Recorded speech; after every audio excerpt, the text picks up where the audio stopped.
kind of start with a little bit of an apology because my instrument didn't really survive the plane ride. The PCB got a bit upset, and it's still upset. But hopefully you'll be able to get the general idea. The demo is can be a bit limited, but yeah. So this talk is called the Stenophone: Live Coding on a Chorded Keyboard with Continuous Control. So I'm just going to talk a little bit about the motivation for the project and how it's looking back on the history of different sort of writing machines, describe the instrument design, and sort of discuss what it's provoked me to think about that I hope you also find interesting. So the main motivation here is that in live coding, everyone's kind of restricted to the same physical interface, mostly of the QWERTY keyboard. And whilst this is a good thing in terms of it providing a sort of low floor to beginners, i.e. you don't need to have physical musical skill to do live coding, I think it can also hinder the kind of live performance aspect of it. And you know, there's a great many live coding languages, but not many keyboard interfaces. And so the goal here is to try and musically augment programming keyboards and integrate musical motor skills with laptop live coding. In particular, in this case, looking at chording, where you play multiple inputs to form a compound output, and gesture. And I think the possible benefits are that obviously this would allow people with musical motor skills to use them in laptop live coding. And I think there's a really interesting case for sort of moving some of the complexity of live coding into the hands away from the head. And I think the existing practices of instruments can inspire new languages and new types of music and so on. So just looking quickly at some of the history of devices that have been used to either make music or write algorithms or type words. So this is one of the early prototypes of the typewriter, which was made out of piano parts. And it was called the Literary Piano by Scientific American in 1868. And so the mapping here was adapted from the piano to go from key to note to key to letter. And then obviously, you know, they replaced the piano keys with switches and they create multiple rows, and essentially they removed the musicality out of the piano in order to optimize it for typing letters. So this is the stenotype from around 1913, and this was created to enable shorthand typewriting, which could be fast enough to enable courtroom transcription. And the little inscription there says, to labor less and accomplish more. And so in this case, you play a chord to produce a word rather than hitting one letter at a time. And the benefits of this is that it means that you can type at over 300 words per minute, and with no spelling errors in an individual word, because the chord produces the entire word with no errors. There's still a digital stenography industry today that's used for live captioning. This is the chorded key set from Douglas Engelbart's group at NLS at Stanford, who developed the personal computer workstation. And in this case, they're using a chord to instantiate an algorithm or a function. And it was the initial idea that this would make it into the desktop PC and so on, but it was judged to be too difficult for users. But perhaps not too difficult for musicians, a lot of whom have to learn how to do chording. So just comparing all those machines to digital musical instruments, you now have a lot of these kind of rich input devices where you are able to capture multiple dimensions of touch and so on, and map those to sound. And you know, typically those are mapped onto parameters, which is quite interesting. And you know, maybe some of these innovations can be moved into the keyboard as well. There's people augmenting the laptop, so having our basic key to note mapping or to letter mapping, but adding an extra dimension. So in the top case there, adding key velocity to input notes and velocities into a tracker at the same time, or in this case, on the bottom there, turning the laptop into an accordion by measuring the hinge angle. So another much more far out concept from Chris Kiefer is approximate programming, where you're turning a gesture into an algorithm. And in this case, on the left there is his inflorescent sculpture, and basically you have a flower with motion sensors on each petal, and those are translated into a vector, and that vector is used to look up algorithms. And so you're not even required to type at all, but you have this very high-dimensional input. So overall, there's all these different kinds of inputs of keys, chords, and gestures that are being mapped onto words, notes, algorithms, and sounds, and there's lots of devices to do that. But I think there's still more to explore, and I think this area is very interesting for live coding. Is something that has this debate about liveness and directness versus abstractness. So that's kind of why I wanted to do this project. So this is the prototype Stenophone. That's not me creating the bell sound.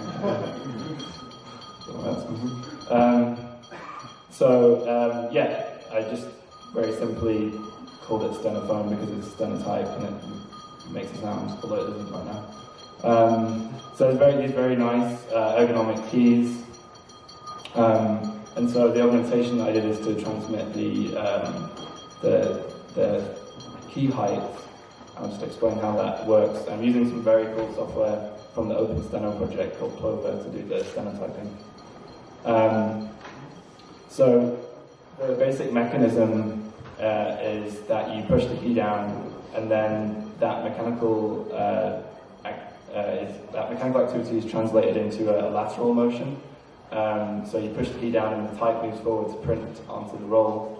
And I'm using an optical reflectance sensor above the type. When it moves backwards and forwards, I have this little printed black and white marker that will, modulate that reflectance as the type moves back and forward. So convert that data, and then we do two things with it. First thing we do is trigger key presses, and then send those to Plover so it can turn them into words.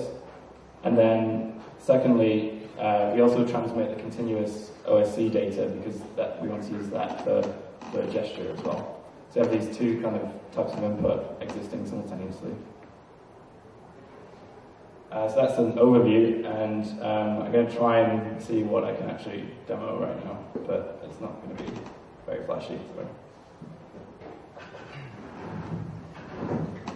So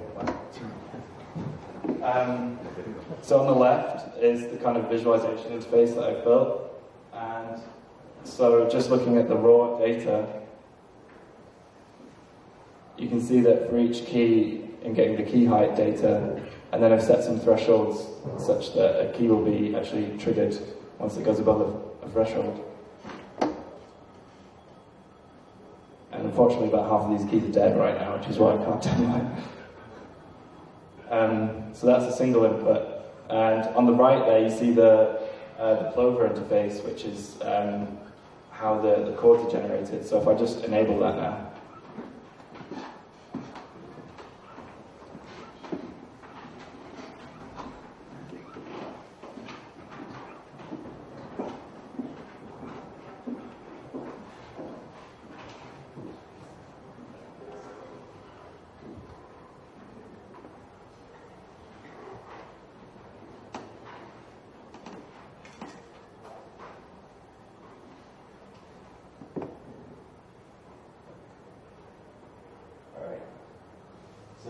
So that's the OSC data coming through to Super Collider from the keys, but then hopefully now.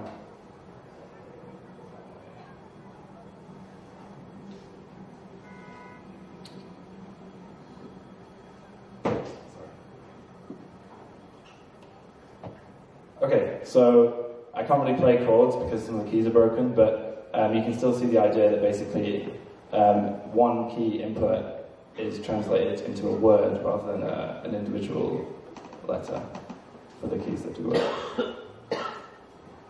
as the delete key.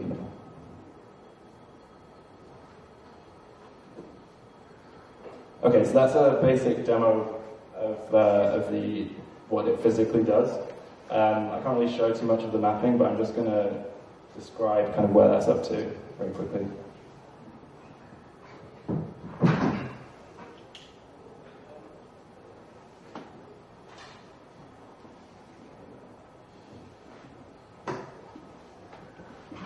Okay, so say you're in Tidal and you want to write D1 sound drum. So these are 5 steno chords that would allow you to do that. And the chords themselves probably look quite funny. They're actually supposed to be mnemonics. So sound there's no N on that side, so it's just soup. And you can see that the 4th one there actually graphically looks like quote marks. So what do we get from this? Well, what would have been 17 types becomes 5 chords, and there's no spelling errors because the whole word is printed at the same time. So in terms of the mapping, what I'm trying to explore at the minute is, you have all these kind of numerical data in languages often. I'm trying to see if I can replace that by using the gesture to generate the text. So if you were trying to add a gain pattern to this code here, you might type the word gain, but then read the gesture data at the same time and use that information to generate the gain pattern. So it's just one action to do both. An alternative method is to kind of not really bother with the text side of it so much, but to just run that data straight into SuperCollider and parameterize synthesizers. And the main idea there would be that there would be kind of modes that you would, you'd use a hotkey to go into piano mode, and then it would act like a piano, or you'd use another hotkey to go into more like an envelope generator mode or something like that. And so, yeah, just going back to the point here. I think in live coding, one of the things that I've found the hardest is trying to control high and low level structures at the same time. And I always find that there's a high rate of musically irrelevant errors, which are different from the musically interesting errors that you get. And musical change is often slow, which also, all these things are, that's someone's bag, but I'd like to make really fast music. I think if you move some of this complexity into the hands, then it kind of frees up the brain and the eyes to do other things, like maybe look at people in the audience. So next thing I want to do is fix it, or just make a new one, because charming though this old device is, it's going to fall apart one day. And then just get better at kind of mapping it into language and see where that goes. Suggested some new buzzwords: laptop lutherie, gestural typing, live chording. There's a GitHub repo of all this stuff online, and that's it. Thank you, and have a great ICLC.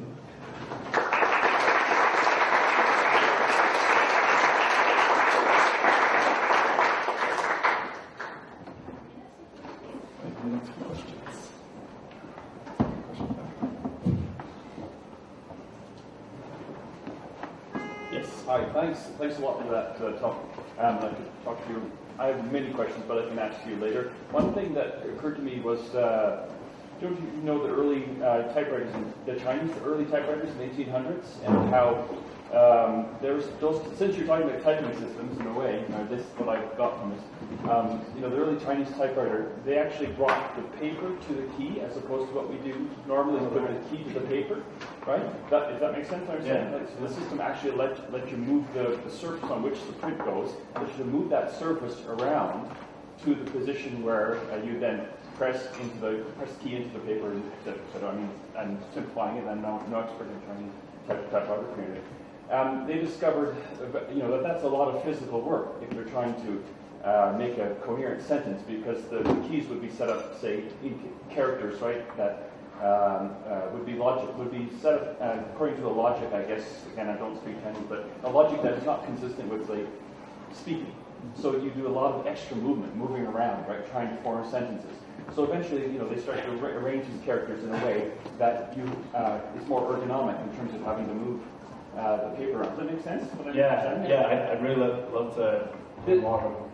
So this sounds similar. That really struck me as, that I can imagine typing a character and or typing a character and or typing a word, and you get this larger movement happening. So maybe that would speak to also something you said at the beginning about the kind of physical engagement with music making. Imagine a system that's sort of like an adaptation of that and allows you, in a way, I can't still just conceptualizing this, but allows you to move the space around to the point where then the word appears and the sound. Yeah. Awesome. Yeah, no, that sounds really interesting. I'll come and ask you about that afterwards as well. Thanks. So you talked about having for example, gain parameter and title sort of coming from the pressure. Have you thought at all about the language or like semantics of how you describe, because usually like gain patterns are over time, is that something that it sort of like starts the idea and then you rearrange it? Or? Yeah, no, it's a really interesting, there's a lot of very kind of curious challenges to this, that because one of the things about stenotype chording is that you chord from left to right, so there is kind of a time dimension already on the keyboard. So if you write a word, you start on the left with the first syllable, and then the vowels are in the middle here, and then the final syllables are on the right. So it kind of has this like strangely temporal thing going on with it already. But so there's that, and then there's also, you know, when you make a chord, until you release the last key, the chord is still active. So you can imagine kind of, you know, playing like this whilst the chord is still active as well. And then when you release, that would write the pattern. So those are kind of the two initial things that I've been thinking about in terms of that.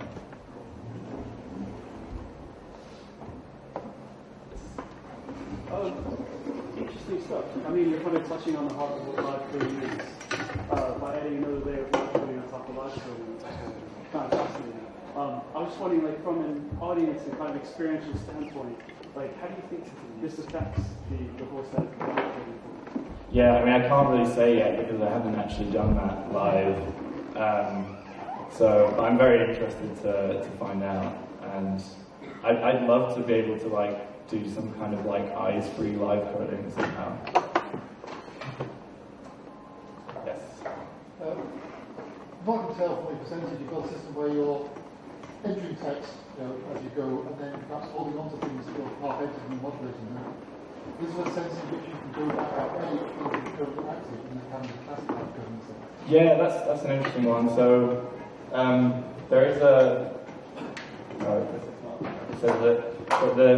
So when you delete in Stenotype, you delete a word at a time rather than a letter at a time, which is one thing. But I'm kind of interested in maybe looking at concatenative languages, because navigating structured text with one of these things is actually fairly difficult. There's a guy called Ted Morin who's pioneering using these things to do actual programming.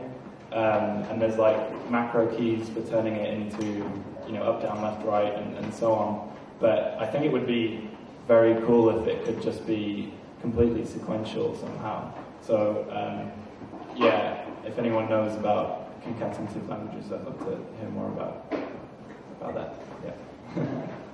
Okay, thanks very much. This will be here all week as well if you want to come and have a look.